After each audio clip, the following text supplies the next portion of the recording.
आओ महाराज जी आओ। आनंद आ गया।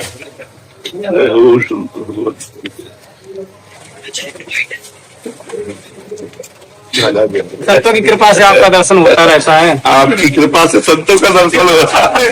आपकी कृपा से संतों। आओ तो पैसे विराज। तामस बहुत रजोगुण छोड़ा, कल प्रभाव विरोध चमूरा। और राम जी कहे हैं सब मम प्रिय सा मम उपजाए। इसका काट कैसे हो माँ जी? देखो, व्यवहार को परमार्थ में अगर चढ़ाओगे तो समझ में नहीं आएगा। परमार्थ को व्यवहार में चढ़ाना है। अभी उल्टा जोड़ रहे हो आप। ये व्यवहार है, सतयुग का व्यवहार, त्रेता का, द्वापर का, कलयुग का। ये कलयुग का व्यवहार है। तमोगुण बढ़ेगा, रजोगुण आज मिश्र रहेगा, लोग कामादिक द्वंद्वों में फंसे रहेंगे, द्वेष आदि करेंगे। ये कलि धर्म का प्रभाव है। तो कलयुग भी तो भगवान का प्रकट किया हुआ है ना। हाँ जी। तो ये व्यवहार को हम अब ये परमार्थ की भगवान बात करें, सब मम प्रिय सब मम उपजाए, मेरे द्वारा सब प्रकट किए गए। राक्षसों में राक्षसी बल भगवान ही तो देते हैं ना। आसुरी बल मैं हूँ, देवताओं में दैवी बल मैं हूँ। भगवान का ही तो बल है, भगवान से ही उपजा है। छाती से धर्म प्रकट हुआ है और पीठ से अधर्म प्रकट हुआ है। तो जहाँ भगवान व्यवहार की बात, जैसे अभी व्यवहार की बात हो रही थी कि जो दुष्ट लोग हैं उनका संग साधु को नहीं करना चाहिए।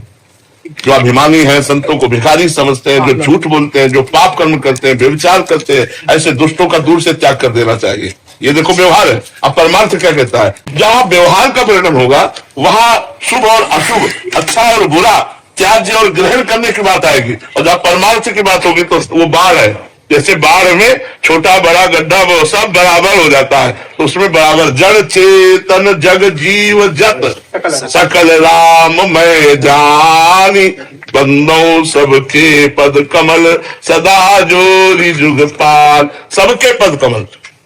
और जहां बात व्यवहार की आई, वो चाहे रिश्तेदार हो, चाहे नातेदार हो, चाहे पूज्य हो, चाहे कोई हो, अब वहां श्री राम में परमार्थ वाली बात नहीं करती। वहां कहते जाके प्रिय न राम अवैदेही तजिए ताहि कोटि बैरिसम, करोड़ों दुश्मनों के समान उसका त्याग कर देना चाहिए।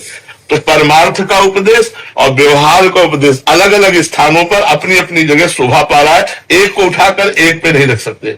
दोनों का मार्ग अलग अलग है। व्यवहार और परमार्थ का मार्ग अलग अलग। जब साधक परमार्थ की दृष्टि पे आता है तो उसकी दृष्टि अलग हो जाती है, और जब व्यवहार की दृष्टि होती है तो उसकी अलग दृष्टि होती है। तो ये वर्णन है, पहले व्यवहार की दृष्टि रही। व्यवहार की दृष्टि से वर्णन किया गया है इसमें। आपने एक बार लाल बाबा जी, तो पूज्य गुरुदेव का कृपा पात्र। अच्छा जी, तो आपके ऊपर एक जीवनी पर छोटा सा भाव एक सेवक ने लिखा है। आपने एक जगह निवेदन किया था, कहा था कि उस समय हमारी बिल्कुल नई अवस्था थी, 18-20 की अवस्था थी। जी जी, गंगा जी की रेती पर घटिया घाट में शायद था। घटिया घाट में तो फिर महाराज बिल्कुल तो नेत्रों में बसे हुए हैं। परिचय मिला तो इन्होंने कहा था हाँ बिल्कुल बाल योगी लाल जी भाई। छोटी डायरी रखी है ना ऊपर, छोटी डायरी लाल उनके हाथ से लिखी बात। अच्छा, उन्होंने अपने हाथ से लिखी थी। जी जी, छोटी डायरी।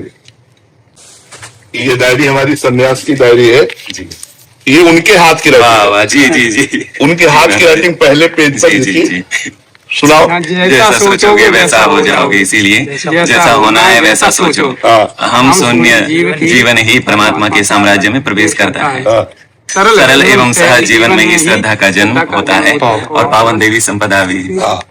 महापुरुषों के लिए जी जी, उत्तराखंड तपोवन में स्वागत करें। साथ ही श्रेष्ठ अभ्युदय पंचवटी गुरुकुलम श्री समझाड़ी मुनि के रीति ऋषिकेश जी जी जी जी जी जी। अरे सब बहुत पुराना हो गया। उनको क्या उन्होंने लिख के दिया था। जी जी, बैठे हुए थे और उन्हीं की डायरी दी हुई है। डायरी भी उन्हीं की दी। ये सब बिन पायन की राह है, बिन बस्ती का देश, बिना पिंड का पुरुष है, गाय कबीर संदेश।